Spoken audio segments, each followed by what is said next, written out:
அன்பார்ந்த உறவுகளுக்கும் ஆருயின் நட்பிற்கும் அன்பு ஆசிரிய ஆனந்தியின் முதற்கண் வணக்கத்தை தெரிவித்துக் கொள்கின்றேன். வாரம் ஒரு தகவல் என்ற தலைப்பில் இன்று நான் எடுத்துக்கொண்டுள்ளதோ கல் உண்ணாமை. மது அருந்துபவர் மதி மயங்கி வாழ்நாள் இழந்து இவ்வுலகத்தை விட்டு வெகு விரைவில் சென்று விடுகின்றனர்.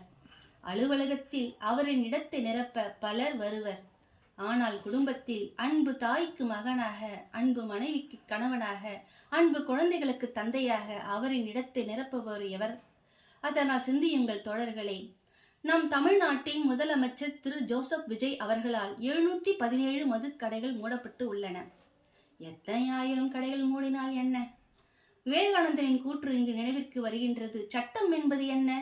முழுக்க முழுக்க மனிதனின் உள்ளத்தில் எழுவதுதான். ஆகையால் மனக்கதவை மூடும் சாவி உங்கள் கையில் தான் உள்ளது. இங்கே ஒரு திருக்குறள். துஞ்சினார் செத்தாரின் வேறல்லர் எஞ்ஞான்றும் நஞ்சுண்பார் கல்லுண்பவர். தூங்குகின்றவர் செத்தவரை காட்டிலும் வேறல்லர். கல் உண்பவர்கள் நஞ்சைத்தான் உண்கின்றனர்.